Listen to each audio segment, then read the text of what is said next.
As our city continues to grow, our transportation systems must keep up to meet the evolving demands of modern life, from innovative public transit to the rise of autonomous vehicles and smart infrastructure. The way we move around our cities is on the edge of a radical transformation. But it's important to recognize that the future of urban mobility does not solely rest on the shoulders of governments and policymakers. They are one of three major stakeholders. The other two are possibly more important: businesses and consumers. And rather than trying to tackle this at a global level, let's approach it in a more attainable, a more achievable, a more localized level. To do this, I would like you to join me in my hometown, Vancouver, Canada.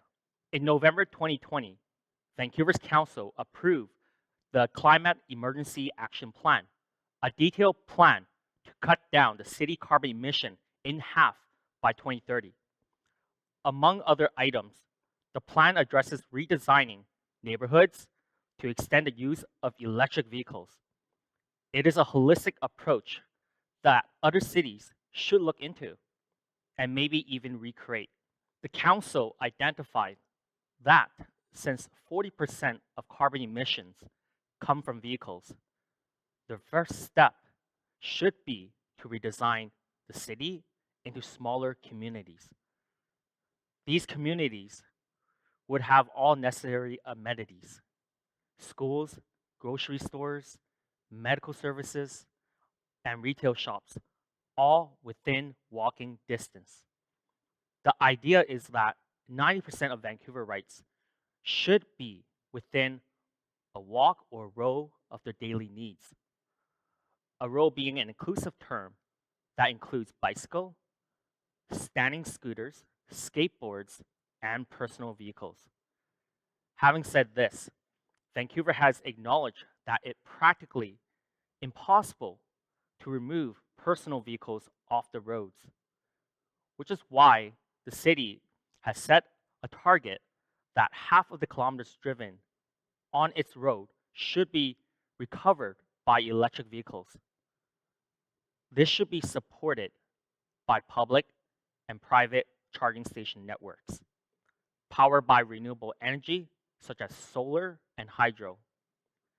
That's their plan: a citywide walk and road network that supports micro-electric vehicles such as electric bikes and e-scooters, which helps communities with all their needs at their doorstep.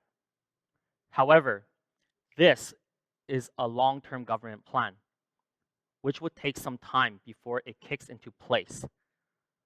Still, it's definitely a huge step in the right direction. Now, let's approach this from the perspective of businesses and entrepreneurs. And this is where I have vested interest.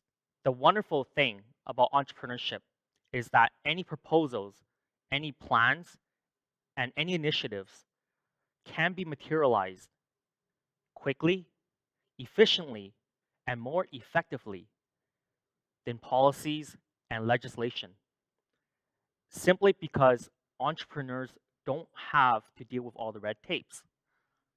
So the idea is that if you can create a high value, high quality product that fulfills aesthetic and environmental values, then you will certainly be able to both make a profit and a difference. This is the ultimate win-win scenario. I've taken this inspiration in creating my own company, where we apply the same concept for micro-electric mobility.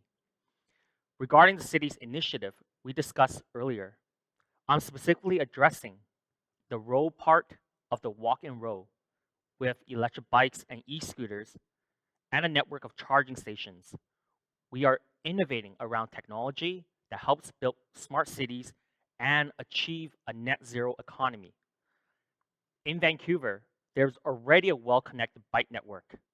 There is education around bike use, safety. There are long-term plans that support green and sustainable transportation infrastructure. In fact, I believe the next global economic boom will be centered around green technologies. Legacy industries and companies may still be in denial and may continue to resist the change. However, businesses and entrepreneurs are ready to adapt, upskill, and innovate to fill that void. This leads us to the last stakeholder, the consumers. Historically, consumers perceive innovative products like electric vehicles as luxury items. When you think about the first Tesla vehicle, the Roadster, it was certainly out of reach for most people. However, as technology develops and the product hits mass market, costs and prices will be adjusted. At the end of the day, scalability comes down to accessibility. And when a city invests in the development of sustainable transportation, and when businesses like ours supports it, its residents are more than happy to embrace it.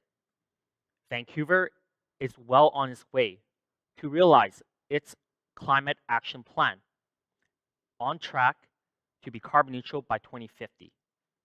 This will not only benefit the environment, it may even improve our health and well-being. So this is the future of urban mobility.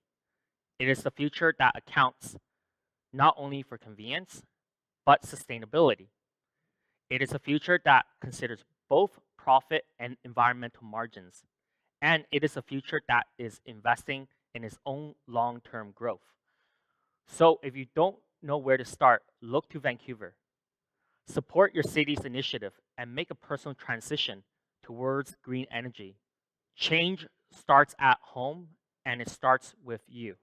Thank you.